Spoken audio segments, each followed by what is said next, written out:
Entonces, para eso existe algo que se llama triage. ¿Alguien sabe o se imagina qué es el triage? Sí, el triaje es para valorar la gravedad con la que te llega tu paciente. Lo vas evaluando y va como, pues en mi época iba de 1 a 5, ya no estará como usted, la gravedad. 5 menos grave y uno pues el más grave.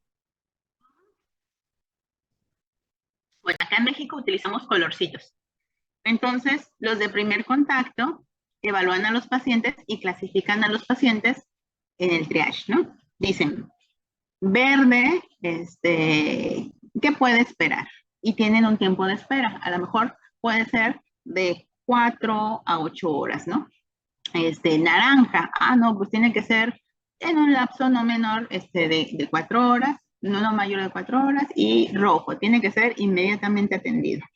Entonces, la gente de repente se enoja y te dice, ¿qué me tengo que estar muriendo para que me atiendan en urgencias? Y, o sea, exactamente, esa es la definición de urgencia, ¿sí? Que le digo, muchos pacientes no lo entienden, pero gracias a Jesus Christ existe esto que se llama triage.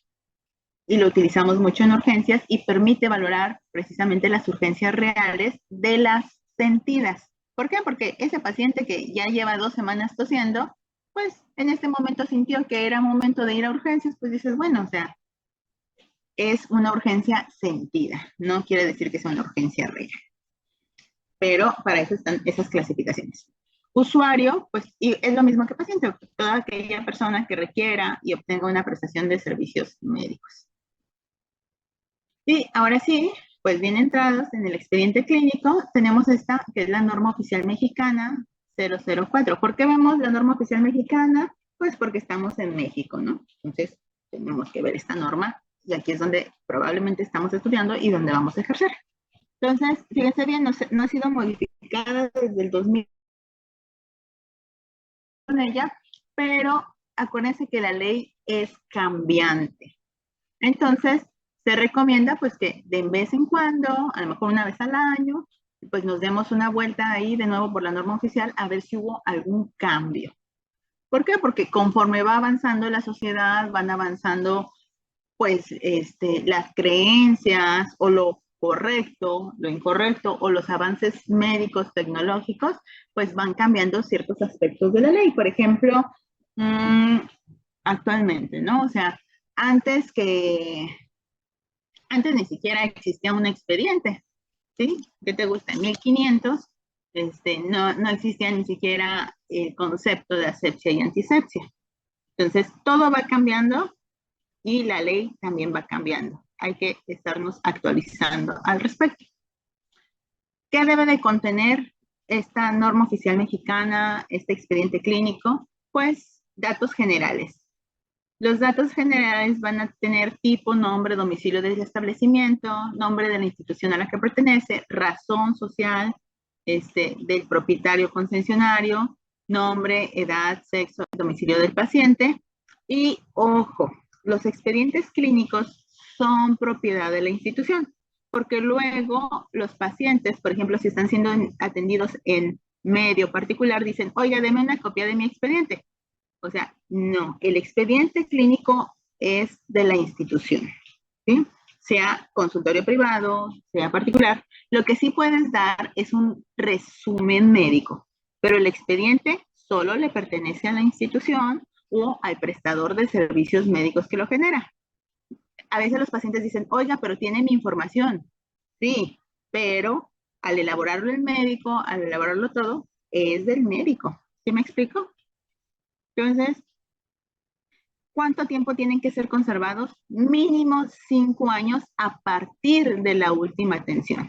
Es decir, si tu paciente fue cuando tenía 5 años que lo llevó su mamá porque tuvo una diarrea, y esa fue, obviamente tú hiciste tu expediente clínico, lo elaboraste y así, entonces, y ya la paciente jamás en la vida volvió, tú tienes la obligación como institución o como médico de guardar ese expediente por 5 años, ¿sí?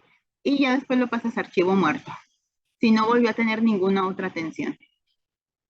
Entonces, Acuérdense de esto porque es pregunta de examen, 5 años, a partir de su última atención. Respecto a las publicaciones científicas, acuérdense que el expediente clínico tiene múltiples aplicaciones, desde cosas administrativas, cosas legales, pues también tiene que ver con publicaciones científicas. Entonces, cuando se trate de la publicación o divulgación de datos personales, ¿qué tenemos que asegurarnos? Pues uno, que se adopten las medidas necesarias para que el paciente no pueda ser identificado. ¿Vale? Siempre recabar nuestro consentimiento informado respecto a la información o al procesamiento que se le va a dar de los datos personales de ese paciente.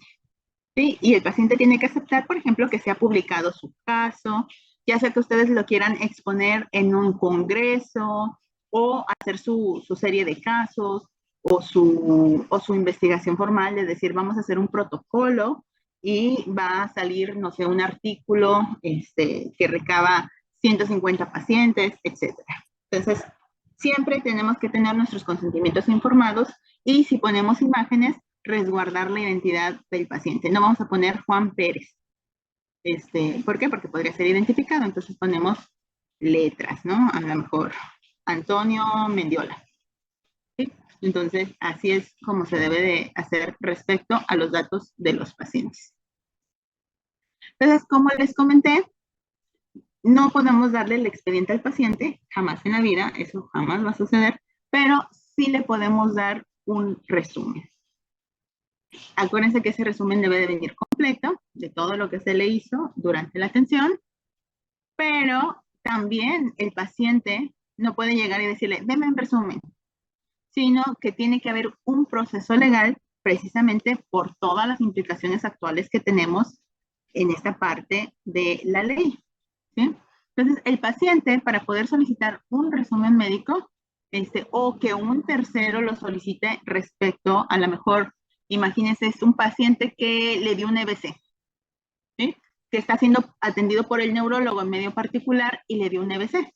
Y el paciente ya no habla, está con afasia, etcétera. Entonces, ahí obviamente el paciente no lo está pidiendo, ¿no? Quizá lo estén pidiendo los familiares. Entonces, fíjense bien, tiene que ser una solicitud escrita por el paciente, el tutor o representante legal y o un médico debidamente autorizado por el paciente para poder obtener ese resumen. Tiene que hacer una solicitud por escrito, ¿sí? Para que tú puedas otorgar ese resumen. Pasa mucho en la institución pública, ¿sí? De repente los pacientes tienen contratados a lo mejor un seguro o alguna cosa así, o vaya a saber Dios para qué lo quieren, y solicitan un resumen. Entonces tu médico de consulta te dice, ¿sabe qué? Yo no puedo dárselo, vaya a dirección médica, haga una hojita donde solicita un resumen y jefatura se lo va a dar. Y efectivamente ustedes no hacen resumen médico, lo hacen la parte administrativa. A menos que estén pues en privado pues sí. Pero les digo, previamente una solicitud por escrito. Y de alguien pues que esté autorizado por el paciente, ¿sí? Que sea un familiar legal. No va a llegar, o sea, imagínense, va a llegar la novia tóxica celosa y va a decir, quiero un resumen con el urólogo, ¿no? Quiero un resumen de las actividades, de por qué vino con acá el novio con eso, o sea, no puede. Tiene que ser un representante legal y que esté debidamente requisitado, y para que sea válido esta solicitud. Características de las notas.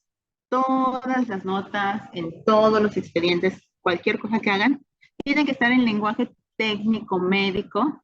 ¿Qué quiere decir? Que tú no le vas a poner en el expediente clínico, el paciente dice que le da dolor en la corva y que le salieron ronchas. ¿Por qué? Porque eso sabrá Dios qué querrá decir el paciente, ¿sí? Y sobre todo, acuérdense que existen regionalismos. Entonces, a lo mejor aquí la gente dice, me duele el pirich, y tú, ah, caray, ¿y qué es eso? Entonces, tiene que ser lenguaje técnico médico, ¿sí? Entonces, a lo mejor la corva, en algunas regiones lo entienden como la región lumbar y en otros lo entienden como la parte posterior o la región popitria de la rodilla. Entonces, aquí sí tienen que ser bien específicos y ponerlo en lenguaje técnico médico. Y sobre todo, pues preguntarle al paciente qué quiere decir con eso. ¿Sí? Sin abreviaturas, con letra legible, sin enmendaduras ni tachaduras y conservar en buen estado. Así como yo les pido su resumen a letra, con letra legible, sin enmendaduras, tachaduras y conservar en buen estado, es decir, con una buena foto. Entonces, ahora sí, ¿qué debe de tener el expediente clínico? Debe de tener todo esto, ¿sí? Para que nosotros tengamos un buen control de cualquier lugar donde trabajemos, siempre debemos de tener supervisión. Es lo mismo que en la escuela. ¿Cuál es su supervisión? Uno, que participen en clase. Dos, que asistan. Tres, que hagan exámenes. ¿Por qué? Porque si no, ¿cómo se comprueba que ustedes están adquiriendo el conocimiento? Entonces, lo mismo en las evaluaciones que se le hacen a los hospitales, ¿sí? El revisar calidad en atención y todo ese tipo de cosas hace que podamos encontrar las áreas de oportunidad y mejorar como prestadores de servicios.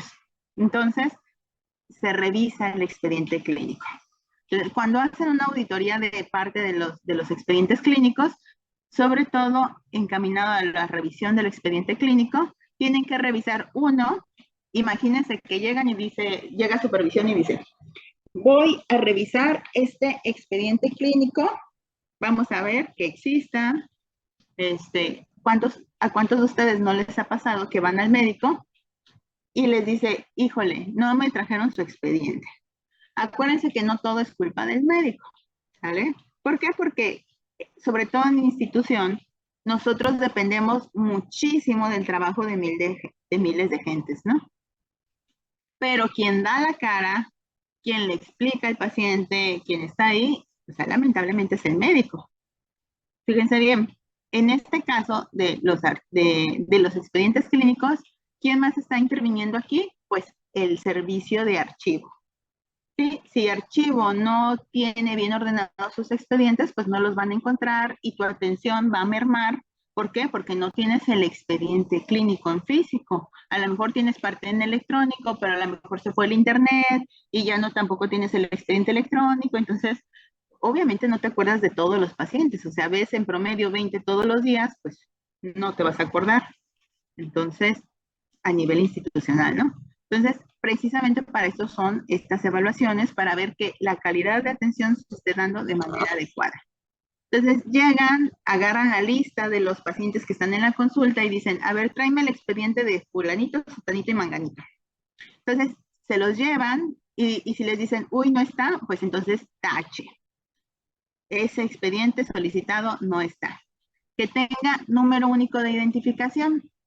Acuérdense que va a haber pacientes homónimos. A lo mejor se llama Juan Pérez y existe otro paciente que se llama Juan Pérez y casualmente nacieron el mismo día. Entonces, ¿cómo los vas a identificar? ¿Cómo vas a saber? A lo mejor uno tiene un cáncer terminal y el otro viene nada más por una diarrea. ¿Vale? Entonces, no se vayan a confundir estos expedientes y asusten al otro Juan Pérez. Entonces, todos los pacientes tienen que tener un número único de identificación para que no exista esta duplicidad, a pesar de que se llamen exactamente igual y que incluso, rara vez, pero puede suceder, hayan nacido el mismo día. ¿Vale? Si se incorpora un índice a la guía de carpetas, todos los expedientes, a lo mejor ustedes han tenido contacto con un expediente clínico, ven que tiene un sobre amarillo o tiene un folder amarillo. Entonces, le abren al expediente y tiene una lista donde dice cómo debe de venir ordenado el expediente. Entonces, a eso se refiere con que se incorpora la guía. Todos los expedientes deben de tenerlo. Los documentos están secuencialmente ordenados y completos. Todos los expedientes clínicos deberían de estar ordenados y completos. ¿Adivinen quién hace este orden? El interno. Pero a veces el interno se mandraquea y no lo hace y pues no. Escrito con letra legible en lenguaje técnico médico.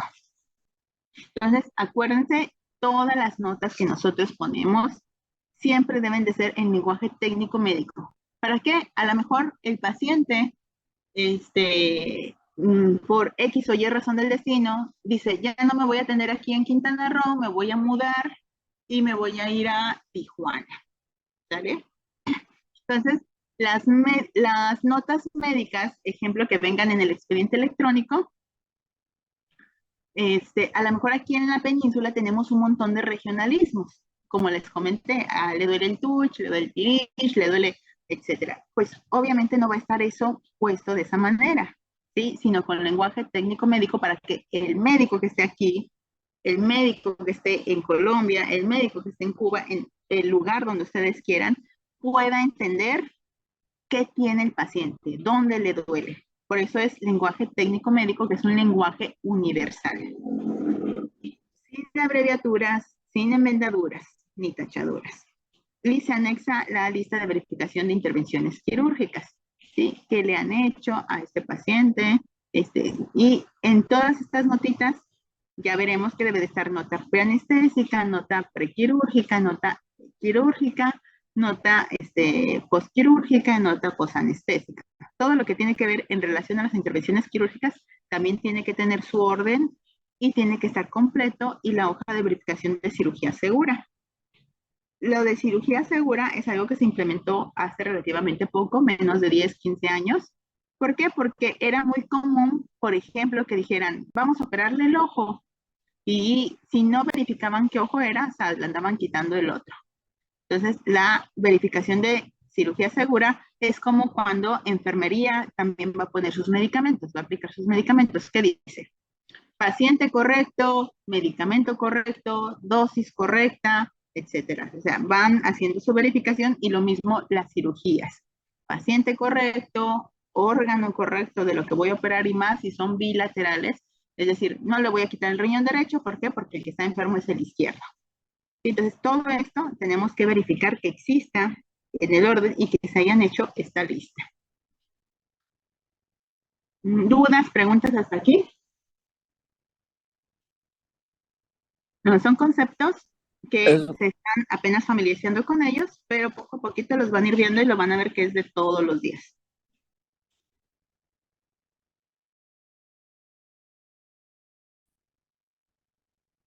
No, profe.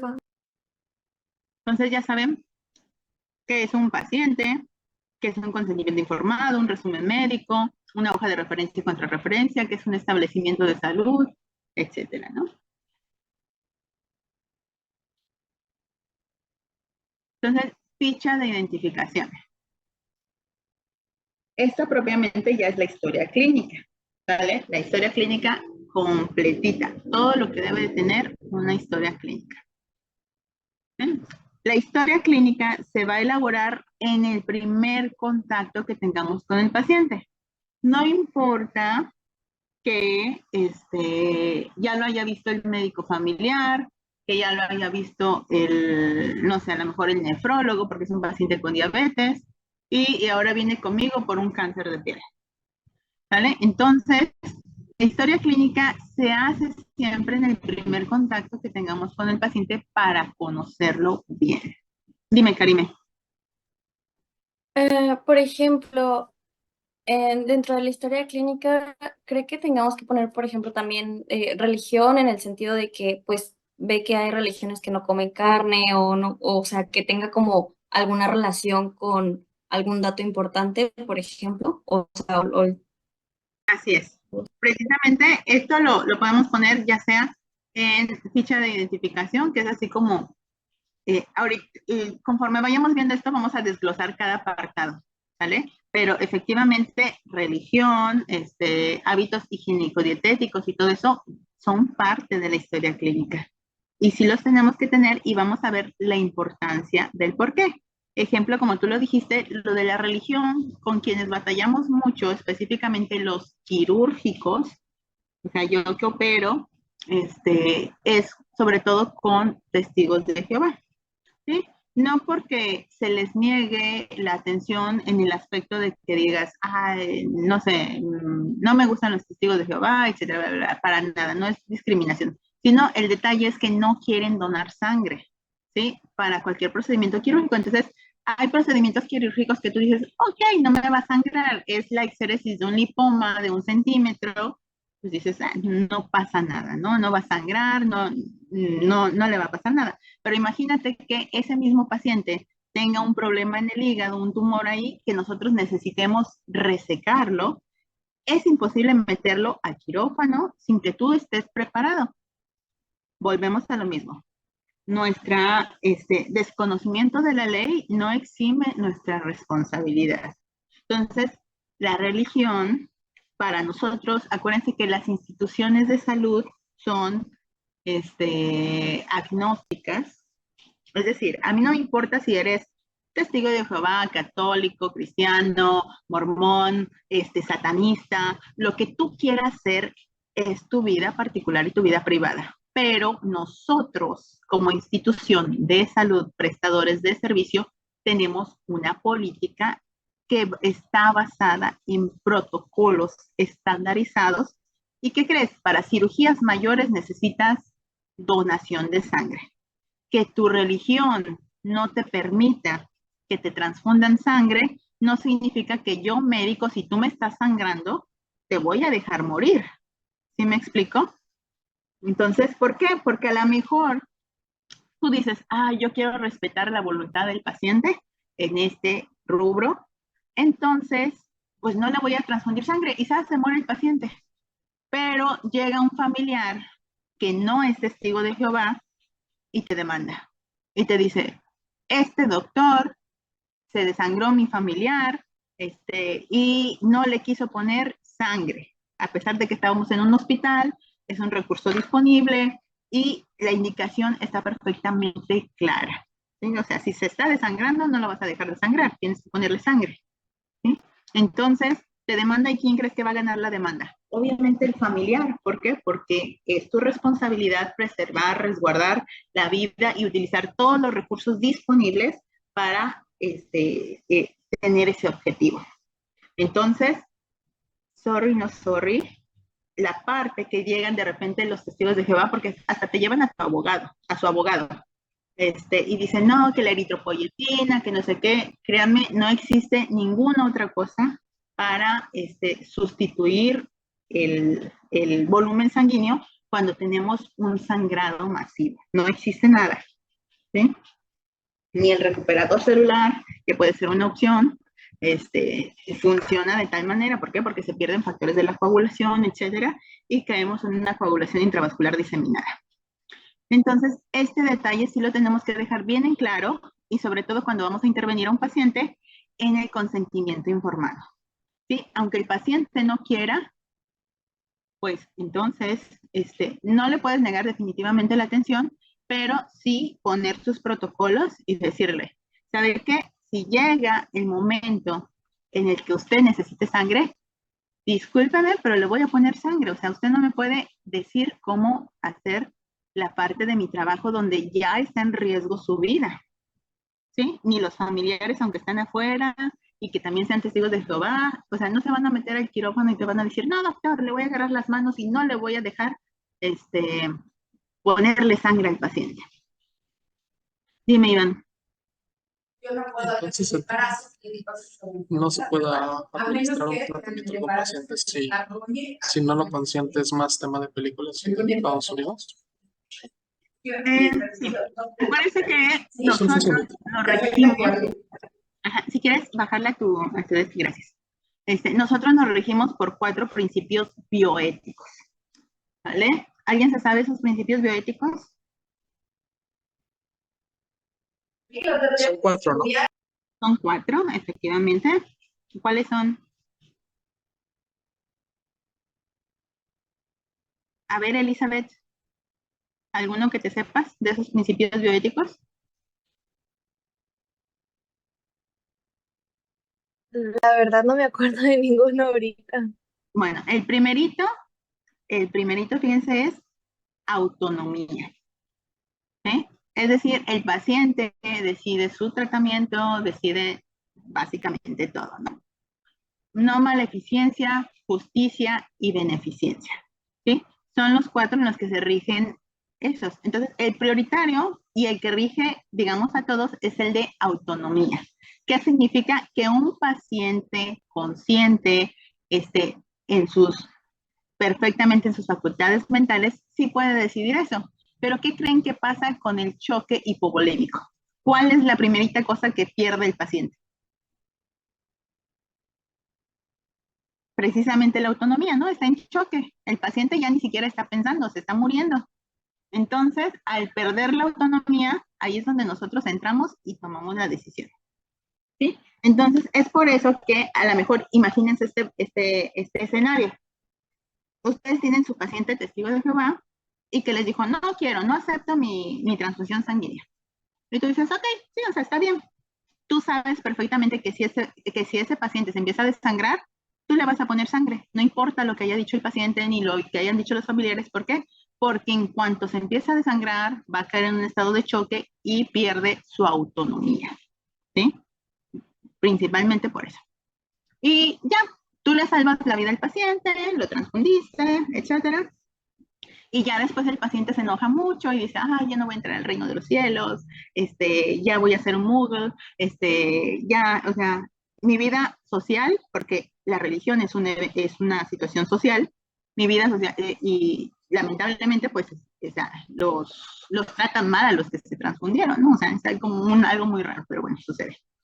Entonces, mi vida social está acabada porque ya no me van a querer en mi comunidad, ya no me van a querer en mi religión, porque usted, doctor, me transfundió sangre. Entonces, lo voy a demandar. Entonces, ¿qué sucede? ¿Procede o no procede la demanda? ¿Qué creen ustedes? Que no procede porque perdió su autonomía el paciente. Así es. Entonces, la ley lo establece muy claro. Si ustedes tuvieran que transfundirle porque era un evento donde estaba el paciente con choque hipovolémico que estaba perdiendo la vida y tú, malvado doctor, decidiste salvarle la vida, pues obviamente esa demanda no procede. No importa qué maromas, qué teatro hagan los pacientes o los abogados de los pacientes, no procede. ¿Sí? Entonces, primero está la vida, luego la función y el último la estética. Y aquí, primero está la vida.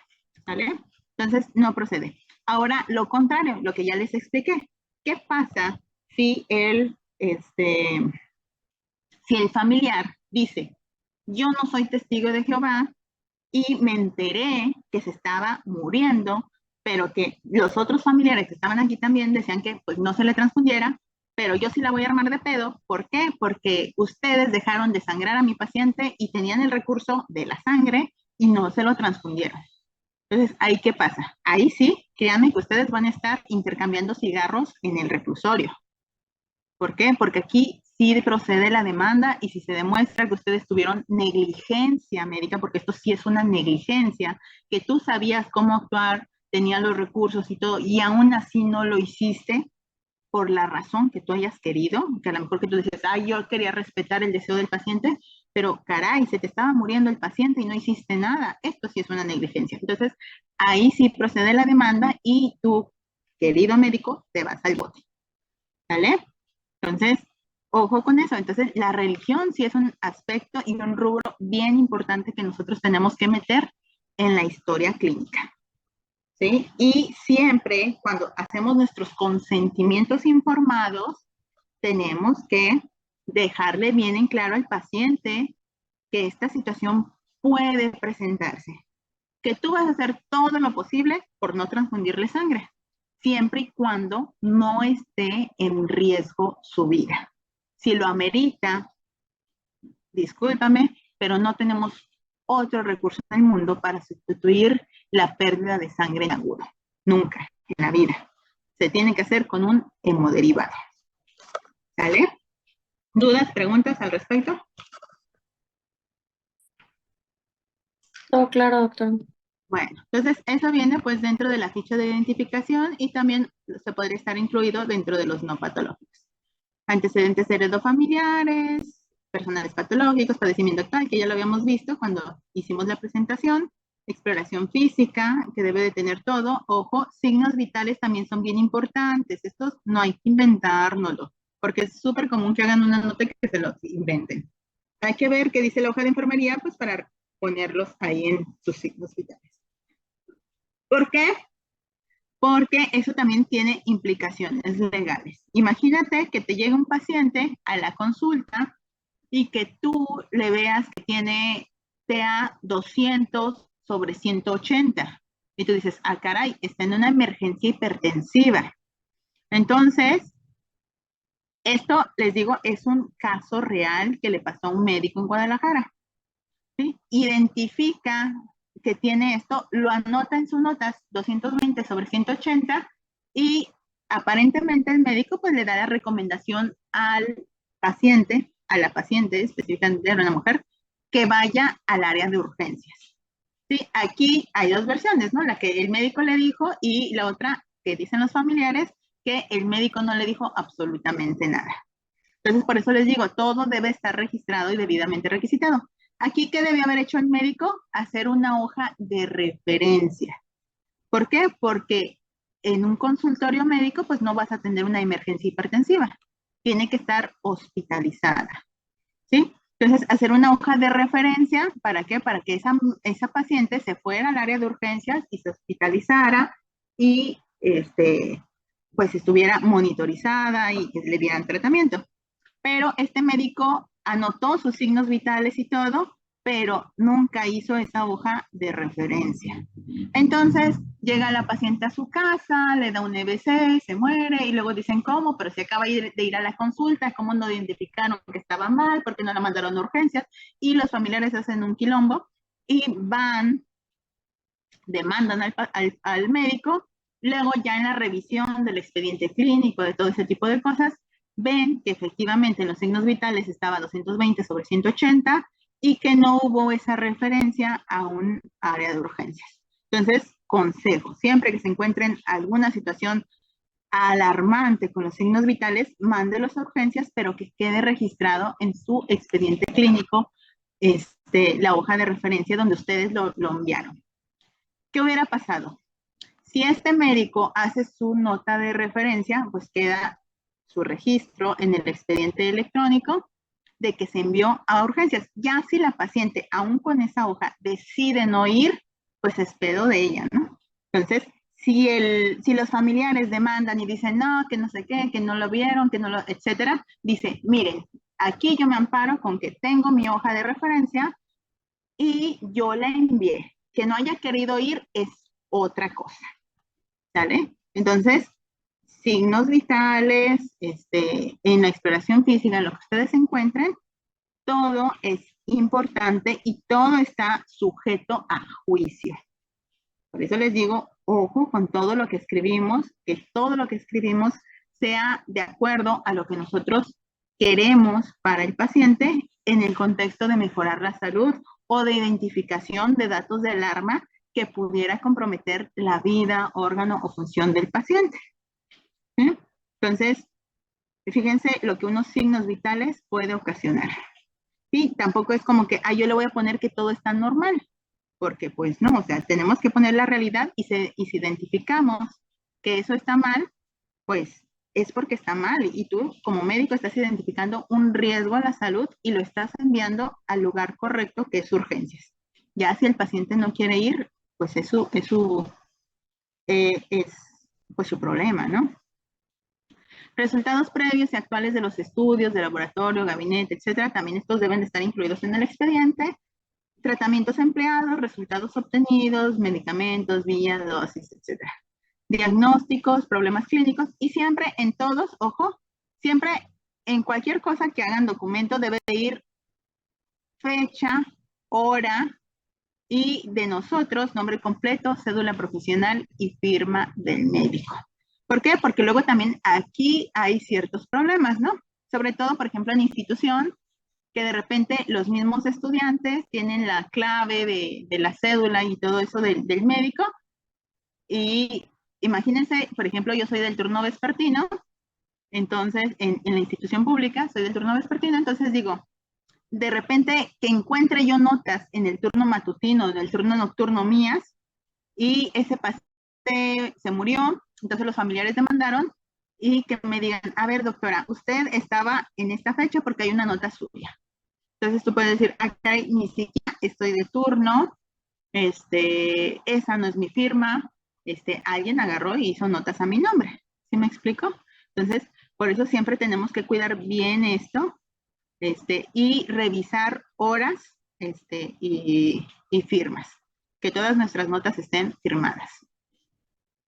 ¿Dudas, preguntas con esto de la historia clínica? Luego, cada uno de estos los vamos a desmenuzar paso por paso, pero vean que cada detallito tiene una relevancia que nos puede llevar a un caso médico legal, que yo creo que es el coco de todos los médicos, que nadie quisiera pasar por esa experiencia y espero que nadie la pasemos. ¿Vale? Entonces, en general, las notas médicas, o sea, tú ya tienes a un paciente hospitalizado y todos los días tienes que hacerle una nota médica. ¿Vale? ¿Qué tienen que tener estas notas médicas? Pues nombre del paciente, fecha y hora de elaboración, edad, sexo, signos vitales, signos vitales reales, ¿sí? No se los inventen. Resumen del interrogatorio, que esto sería como la parte subjetiva. ¿Sí? Las notas médicas las podemos resumir con algo que se llama SOAP, que es una mnemotecnia. ¿Alguien ha escuchado o conoce esa mnemotecnia? No, maestra. ¿Sí? No, yo tampoco. El SOAP, fíjense bien, ahorita vamos a ver que se resume en esto. SOAP aquí el resumen del interrogatorio sería con S de subjetivo. ¿Sí? Objetivo, ¿qué significaría lo que el paciente nos dice? ¿Vale? Entonces, SOAP, así como vamos a decir.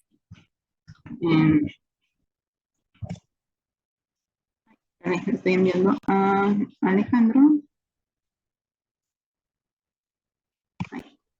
¿Sí? Entonces, ese subjetivo. Aquí el paciente nos va a contar cómo se sintió y también vamos a ver signos de enfermería, ¿no? Por ejemplo, si tuvo fiebre, si tuvo alguna molestia. Entonces, subjetivo, dolor, fiebre, molestias que te refiere el paciente. Y eso es como con el resumen del interrogatorio. Y luego, objetivo. ¿Qué quiere decir objetivo? Que puede ser medido, que puede ser corroborado. Entonces, ahí tenemos, pues, la exploración física, ¿no? Entonces, tú revisas si dice que tuvo fiebre o que se sintió que aumentó la temperatura, pues, ¿cómo lo corroboras? Con el termómetro. Y dices, ah, caray, sí, sí tuvo fiebre, o revisas también la hoja de enfermería y dices, ah, se le subió la presión, o estuvo hipotenso, etcétera. Y en la exploración física dices, ah, pues tiene la fría, tiene dolor abdominal, etcétera. Entonces, eso es objetivo. Y luego aquí el resultado de estudios auxiliares, diagnósticos y tratamiento, a lo mejor le pediste estudios de laboratorio, etcétera, y entonces ahí vamos a tener lo que es la A de análisis. Entonces, con estos resultados, tú ya viste, por ejemplo, la biometría hemática y dices, ah, el paciente tiene anemia, tiene síndrome anémico. ¿Por qué? Porque en la exploración física y en los signos vitales también vi que tiene taquicardia, tiene hipotensión, tiene esto. Entonces, aquí es donde tú haces tu análisis, ¿sí? Entonces, con base a todo lo anterior, ¿qué descubriste tú del paciente? Y puedes dar tu diagnóstico o problema clínico. Entonces, paciente masculino con enfermedad renal crónica, actualmente con datos de síndrome anémico. Entonces, llegas a la parte de P, que significa plan y pronóstico. ¿Qué sería aquí? En el 9, plan y pronóstico. Entonces, aquí tú dices, ok, de acuerdo a este síndrome anémico, ¿qué es lo que necesita el paciente? Pues a lo mejor necesita una transfusión sanguínea. Entonces, mi plan es transfundir un paquete globular que yo espero que mejore el estado hemodinámico, bla, bla, bla, bla, se lo voy a pasar a 3 horas, y pronóstico, pues espero que mejore a corto plazo. ¿Sí? Y ya. Entonces, si se fijan, toda esta notota, cada una de las cositas lo podemos resumir y lo utilizamos muy particularmente en medicina, nuestra mnemotecnia, que es SOAP, para hacer las evoluciones diarias. Dime, sí. Profe, una duda, para lo de el diagnóstico, bueno, yo tengo entendido que no podemos dar un diagnóstico sin antes una prueba que corrobore que ese diagnóstico es real. Entonces, no sé si ahí se da un posible diagnóstico o cómo se haría. Pues diagnósticos va a haber muchos que nosotros como médicos podamos hacer, ¿sí? O sea, a lo mejor, por ejemplo, un diagnóstico de cáncer, ese no lo podemos hacer hasta que tengamos un reporte de patología, ¿sí? Por eso, fíjate en el punto 7, nos dice resultados de estudios, servicios auxiliares, diagnóstico y tratamiento. Entonces, con tu análisis, tú haces precisamente, vaya de redundancia, un análisis con tus resultados, con la exploración, con todo, y sí puedes llegar a un diagnóstico, ¿sale? Hay diagnósticos clínicos y otros diagnósticos que, como tú lo mencionas, necesitan a fuerza una prueba real que nos diga. Ejemplo, puedes tener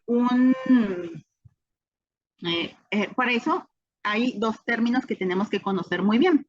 Uno que es signo y otro que es síntoma y otro, bueno, otro agregado que se llama síndrome, ¿sí? Los síndromes son un conjunto de signos y síntomas que nos pueden llevar, por ejemplo, síndrome disneico, ¿sí? ¿Por qué podemos tener disnea? Es decir, dificultad para respirar, por un montón de cosas, ¿no? Desde que tiene buenos pulmones, desde que tiene una neumonía, desde que tiene una anemia, un síndrome anémico, que le propia disnea, desde que tiene una tromboembolia pulmonar, mil cosas.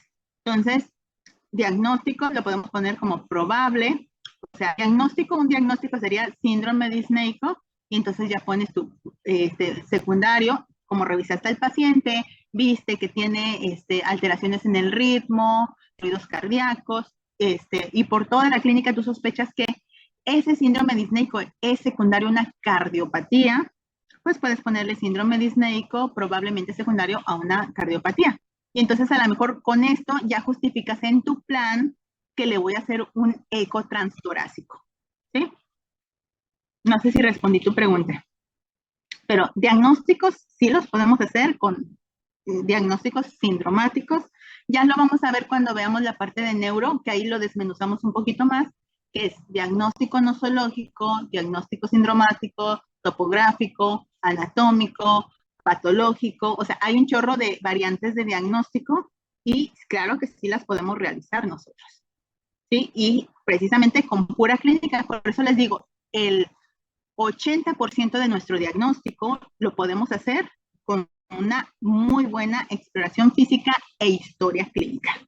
Si tú haces mal una historia clínica, puedes irte por otra cosa pensando de manera incorrecta y llegar a otro diagnóstico completamente diferente y pues tratar mal al paciente. ¿Por qué? Porque no llegamos adecuadamente a ese diagnóstico. ¿Sí? Ok, profe, ¿y cómo podríamos nosotros distinguir un signo, un signo y un síntoma? Signo es algo medible, ¿vale? Por ejemplo, frecuencia cardíaca, temperatura, frecuencia respiratoria. Síntoma es lo que siente el paciente. Tú no puedes medir el dolor de cabeza, ¿sí? O sea, si el paciente te dice, me duele la cabeza, ese es un síntoma, ¿sí? Sí, pero no puedes decir, ay, sí, cierto, le duele la cabeza. A lo mejor va a haber otros signos que estén asociados a lo mejor a un dolor de cabeza. A lo mejor ese mismo dolor puede provocar taquicardia. Entonces, lo ves y dices, ah, sí, sí trae mucho dolor. O diaforesis. ¿Sí? A lo mejor alguien que tiene un ataque de pánico puede tener diaforesis, puede tener taquicardia, puede tener eso, y no precisamente estar asociado a algo orgánico. Entonces, para eso nosotros nos basamos mucho en el interrogatorio, en la historia clínica, para poder orientarnos. Es por eso que las máquinas, ChatGPT, nunca, nada en la vida a nosotros los médicos nos va a poder sustituir, ¿sí? ¿Por qué? Porque nosotros, acuérdense, somos investigadores. Tenemos todos los recursos que son los conocimientos. Un médico que no lee, que no está preparado, pues va a tener menos recursos y se va a equivocar mucho y la va a fallar demasiado, ¿sale? Pero un médico que lee mucho, que hizo bien sus bases, porque ustedes están estudiando las bases, que es medicina general, entonces, que no le pasó de noche a la escuela, va a poder hacer buenos diagnósticos con su historia clínica y su adecuada exploración física. Ya las otras cosas, los recursos de radiología, de imagen, electroencefalograma, lo que ustedes quieran, esos son para corroborar nuestro diagnóstico. ¿Por qué? ¿Qué hacen en Doctor House? Me imagino que todos lo han visto, ¿no? Que dicen, el paciente le duele la panza, háganle de cuerpo completo. ¿Vale? Entonces, pues no, o sea, la medicina es conoce a tu paciente, explora a tu paciente y con base a esa información que hayas obtenido, tú decides qué cosas le vas a hacer al paciente. ¿Por qué? Imagínatelo, a lo mejor en Doctor House pues es un hospital privado y tienen todos los recursos del mundo, pero acá imagínate que tú ves a un paciente en particular y todo lo que te platica y tú le vas a andar pidiendo laboratorio de todo, de kriptonita en sangre, y se va a gastar pues todo el dinero en eso y ni siquiera vas a llegar a un diagnóstico o te va a dar otros datos que de repente no tienen nada de relación y son como distractores. Entonces necesitamos esta parte que es historia clínica y exploración física y mucho conocimiento previo para que nuestro cerebrito pueda hacer las conexiones neuronales y definir y decir, estos signos, estos síntomas nos dan este síndrome y este síndrome puede ser por esto, lo otro, diagnósticos diferenciales y puedo llegar y descubrir con este método de estudio, de imagen, de gabinete, puedo llegar a un diagnóstico certero y dar un tratamiento específico. Dime, Karime. Quería saber qué significan las abreviaciones que están arriba de NO-NE-NT.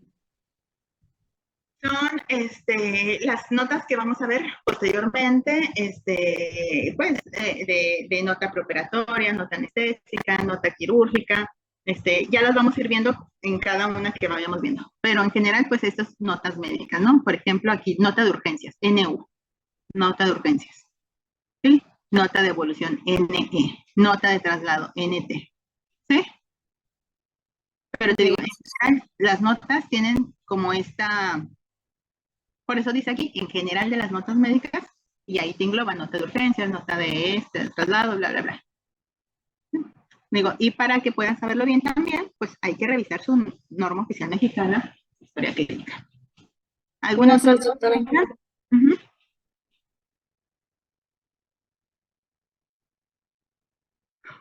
¿En qué estábamos? Bueno, entonces, apréndanse su mnemotecnia, el SOAP, y van a poder hacer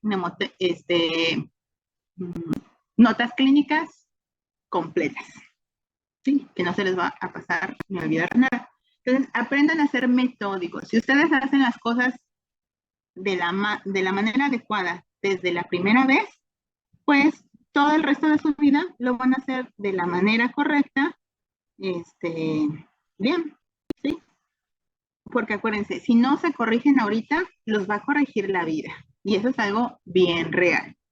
Aprender a hacer las cosas mal y hacerlas bien, pues mejor hacerlas bien desde el principio para que tú lo hagas siempre de la manera correcta toda la vida y que ya no te tengas que estar preocupando si le pusiste signos vitales reales, si no le pusiste signos vitales reales, o que te va a demandar el paciente, o que va a haber algún problema. ¿Por qué? Porque todo lo haces bien, como debe de ser, registras todo como debe de ser, etcétera, etcétera, etcétera.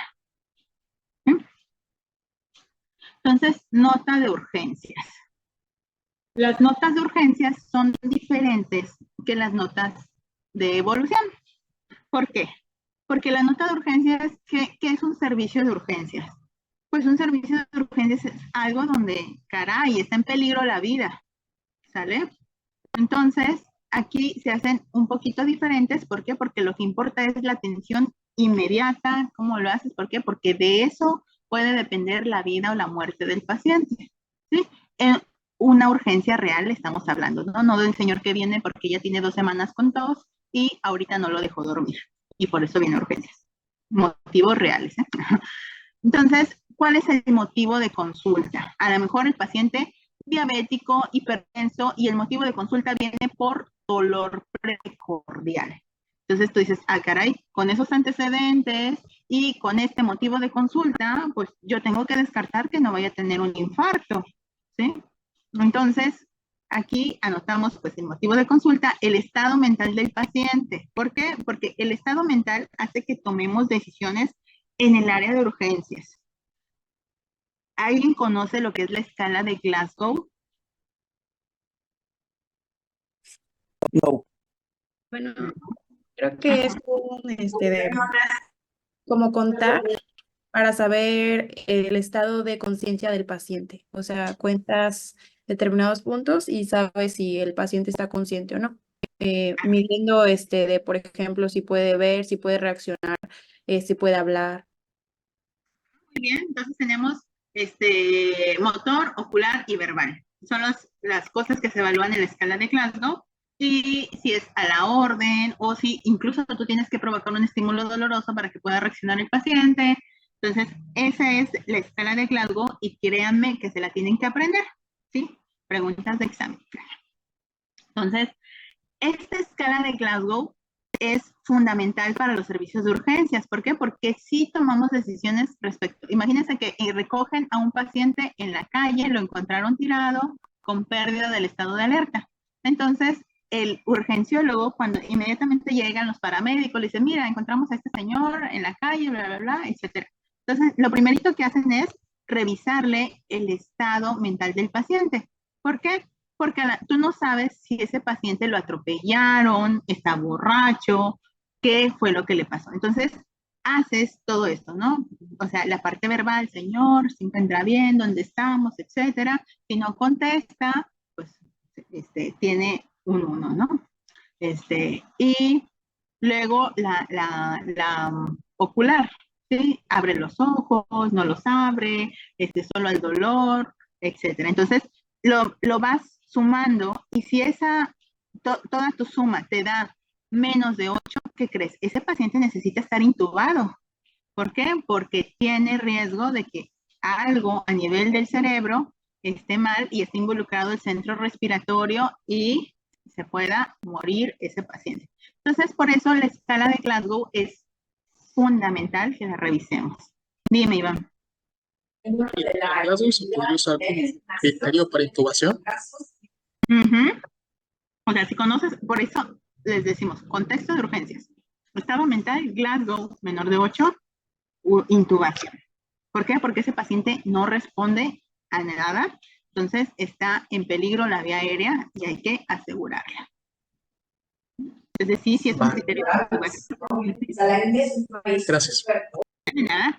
Y ya después que le hicieron todas las medidas pertinentes, porque aquí el urgenciólogo está trabajando así muchísimo, ¿no? O sea, dice, intubación, SAS, entonces estado hemodinámico, está alterado, catéter central, esto, el otro. Y ya que medio revisó al paciente y que ya dijo, bueno, le hice todo lo habido y por haber para que esté medio estable, a lo mejor el mecanismo, el motivo de consulta, ¿no? A lo mejor los paramédicos le dijeron, ¿sabe qué? Fue volcadura de carro, etcétera, el paciente salió proyectado, tantos metros, etcétera. Entonces, con todo ese motivo de consulta, estado mental del paciente y todo, pues a lo mejor dice, necesita verlo neurocirugía, necesita verlo cirugía general, para que revisen qué es lo que le van a hacer.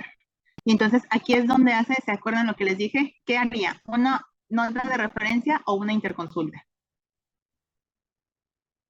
Consulta.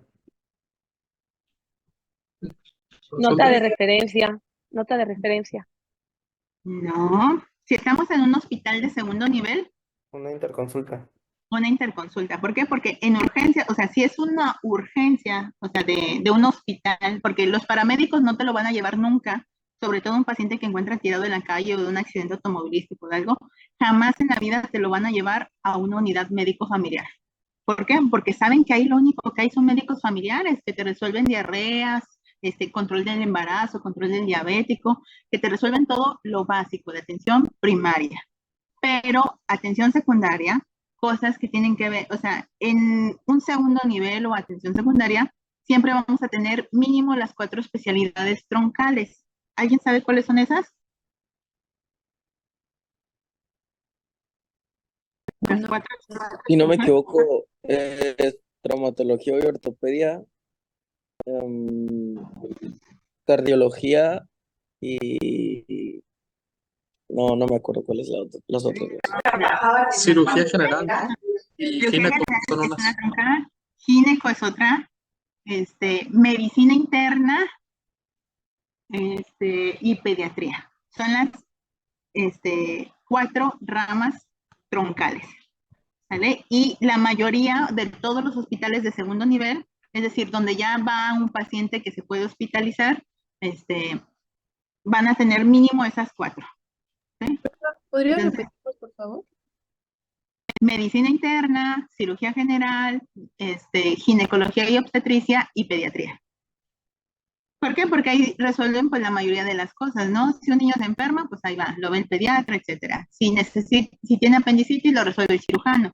¿Sí me explico? O sea, cosas básicas y las de referencia y contrarreferencia, cuando es así como en un hospital, a lo mejor, por ejemplo, yo soy internista y tengo un paciente que está bien descontrolado de la diabetes, bien descontrolado del hipotiroidismo, etcétera, y a pesar de haberle corregido todo como internista, que humanamente mi conocimiento llega hasta ahí, pues entonces ahora sí ya lo derivo y le hago una nota de referencia para que lo vea el endocrinólogo.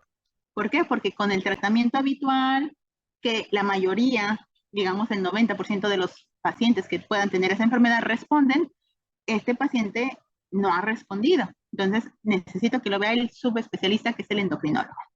¿Sí? Entonces, ahí sí hago una nota de referencia y acuérdense, es de un hospital a otro hospital, que puede ser de un segundo nivel a un tercer nivel. Tercer nivel significa que tiene subespecialidades. ¿Sí? Hay otros que funcionan como híbridos. Por ejemplo, este hospital de la 17 tiene subespecialidades, pero no las tiene todas. ¿Sí? Por ejemplo, aquí no tenemos endocrinólogo, aquí no tenemos cardiólogo intervencionista, no tenemos así muchas cositas que tú dijeras, pues se puede resolver esto o se puede resolver lo otro, sino que tenemos como troncales básicas, que sí las tenemos todas, pediatría, medicina interna, gineco y pediatría, y tenemos algunas subespecialidades. Por ejemplo, aquí tenemos onco, otra subespecialidad que tenemos es cardiotórax, tenemos una cardiotórax, neuropediatra, ¿qué otra cosa tenemos? Y otros detallitos que dices, bueno, qué padre que tenemos, pero no es lo habitual, ¿sí? Los de segundo nivel van a tener al menos esas 4 troncales y ya, hasta ahí. Entonces les comentaba, los paramédicos nunca van a llevar a un paciente que esté grave o en peligro su vida a un hospital de unidad médico-familiar, que sería un primer nivel. ¿Sí? Siempre lo van a llevar a un segundo nivel y ya aquí el urgenciólogo que vio a ese paciente, que salió proyectado del auto, etcétera, entonces lo va a mandar a lo que es la solicitud de interconsulta. ¿Por qué? Porque en el mismo hospital se tiene al cirujano y en el mismo hospital se tiene bueno, también neurocirugía también es otro de alta, digamos, como subespecialidad, y no todos los hospitales regionales o los hospitales de segundo nivel tienen neurocirujano, pero ahí podemos hacer 2 cosas, ¿sí? En caso de que sea específicamente neurológico, traumatismo craneoencefálico, tendríamos que ver, o el urgenciólogo tiene que ver 2 cosas. Uno, en primera, que esté el paciente lo suficientemente estable como para poderlo trasladar a otra unidad donde sí haya neurocirujano, o 2, que el subdirector médico arregle todo para que venga el neurocirujano y lo pueda operar.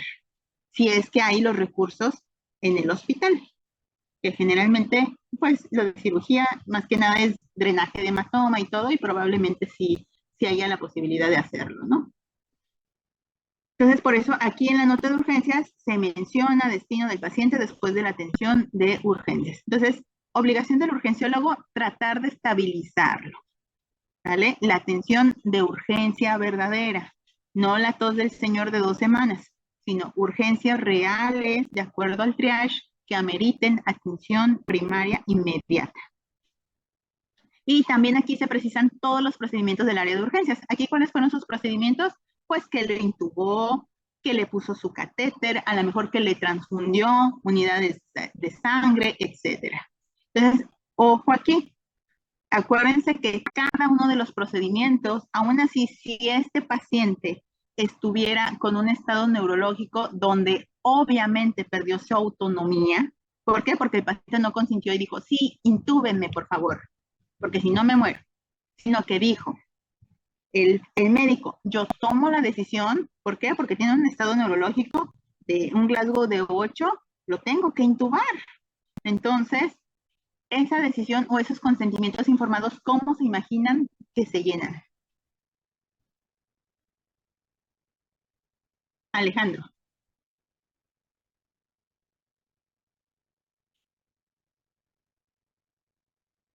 Ajá.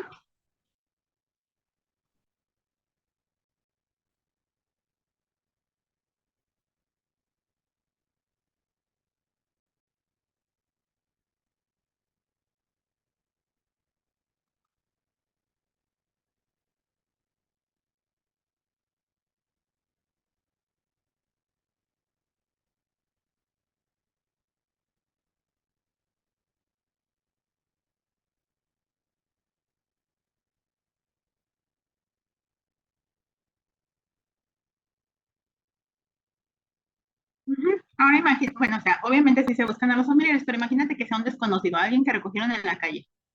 Y el paciente obviamente pues está desmayado, está moribundo, no sabemos qué onda con él, ni modo que le niegues la atención. ¿Sí? La parte del consentimiento médico se va a firmar por dos médicos que estén de acuerdo con el procedimiento que se le va a realizar. ¿Sale? Entonces, así es como se hace de los pacientes que están, porque les digo, todo debe de llevar su papelería. O sea, igual primero tienes la atención y ya después haces nototerapia, pero todo debe de estar en papel y debe de estar debidamente, legalmente requisitado de que, se hizo esta, o sea, el paciente obviamente nunca va a dar su consentimiento. ¿Por qué? Porque se está muriendo, pero tú tienes que tener tu hoja de consentimiento informado firmada por ti y por los médicos que están de acuerdo como testigo con el procedimiento que se le hizo. ¿Sí? Y generalmente estos procedimientos pues, van a ir en función de salvar la vida. No vas a decir, le voy a extraer el riñón en un paciente sano que vino caminando o qué sé yo, porque sí. Sino a lo mejor también pasa a choque automovilístico, tuvo ruptura del riñón, del hígado, del vaso, y pues hay que pasarlo a cirugía. Entonces, de esta manera también, con sentimientos informados, con médicos que estén de acuerdo con el procedimiento que se va a hacer para salvar la vida de este paciente. ¿Alguien más había levantado su manita?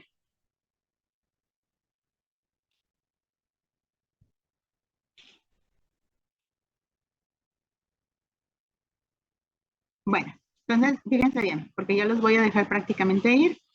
Hay que terminar de leer todo esto en su norma oficial mexicana y me van a hacer su resumen. Me lo van a entregar a más tardar el martes, antes de las 8 de la noche. ¿Por qué? Porque luego me quieren dar mensajes a medianoche y pues no, yo ya estoy dormida. Entonces, antes de las 8 de la noche, ustedes ya debieron haberme entregado su resumen escrito a mano de la norma oficial mexicana y de los instrumentos de exploración física. ¿Sí? Entonces, fíjense qué dice de actividad. Esto ya lo pueden ir elaborando o cuando terminemos la de esta, ustedes sabrán, cuando terminemos la unidad, pues ya, ustedes deciden si lo hacen en ese momento o, les digo, ya pueden estarlo haciendo. ¿Cuál es la actividad? La bibliografía, fíjense bien, ahí está el diario de la Federación Mexicana, donde va a venir la norma oficial mexicana. Entonces, actividad, realiza lo correspondiente y la nota lo más completamente posible. Entonces, si tienes un apellido, por ejemplo, que te apellides Álvarez, vas a hacer una nota de alta voluntaria, ¿sí? Con diagnósticos y ya eliges un tema, el que tú quieras. Un paciente que se va a dar de alta voluntaria, entonces, ¿cómo se elabora? Pues busco en mi nota médica cómo está elaborada la nota de alta en mi norma oficial mexicana y le pongo todos los rubros respecto a, no sé, a la descompensación del diabético. ¿Sí? A pesar de que está en estado esperosmolar, el paciente dice, yo me quiero ir porque aquí no me están haciendo nada. Bueno, pues, ¿qué debe de contener tu nota de alta voluntaria? o una nota de urgencias, vino el paciente por fractura de tibia, o un consentimiento informado, por una colecistitis, que dice, ¿qué debe de contener ese consentimiento informado? Entonces, todo esto, ¿qué debe de contener estas notas? Lo van a encontrar en su norma oficial mexicana. Entonces, lo más completo posible. Y ¿Lo la entregamos a mano también? Ay, perdón. no, las actividades, ojo, actividad, esas sí las pueden hacer en combo.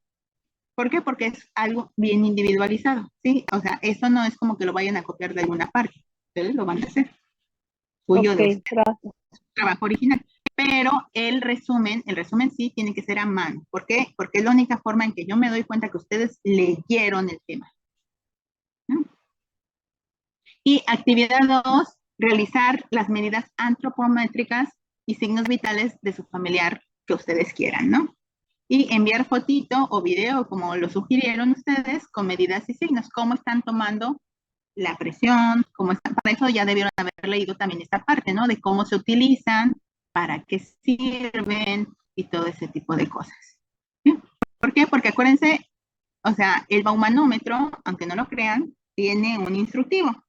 Nosotros somos muy dados de agarrar las cosas y nunca leer el instructivo, pero todos los objetos médicos tienen instructivo y saben cómo utilizarse y tienen medidas de referencia. Nosotros tenemos signos vitales de referencia de acuerdo a las edades. No es lo mismo un paciente pediátrico de a lo mejor 2 años de edad que tenga 120 de frecuencia cardíaca a un adulto de 80 años de edad que traiga 120 de frecuencia cardíaca.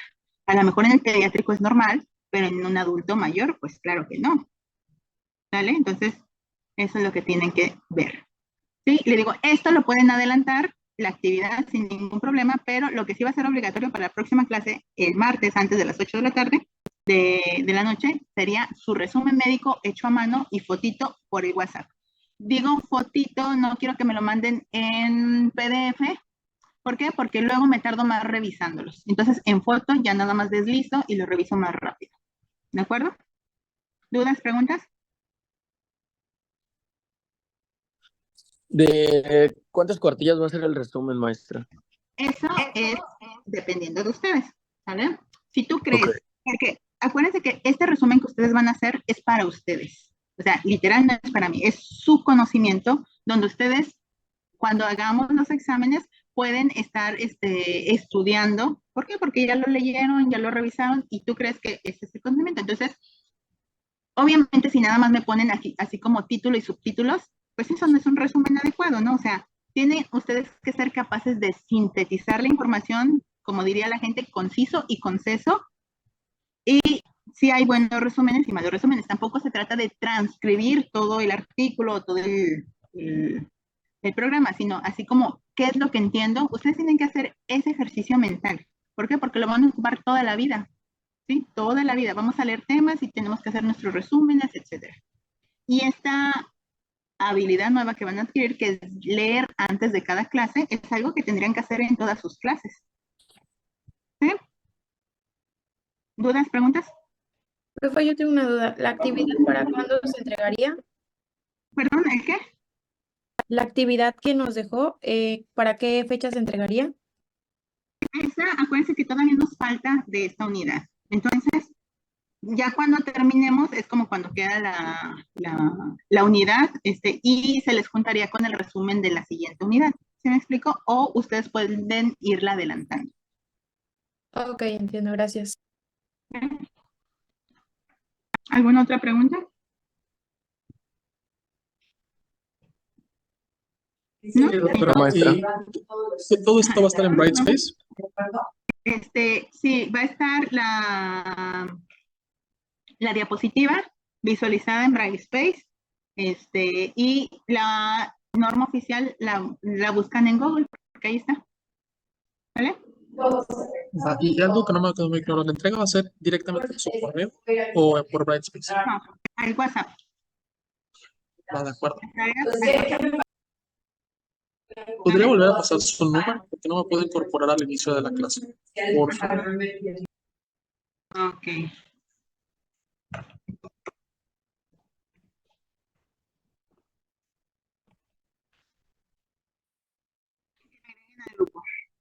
Bueno, Entonces vayan a su cátedra y nos vemos, si Dios quiere, la siguiente semana, ¿vale?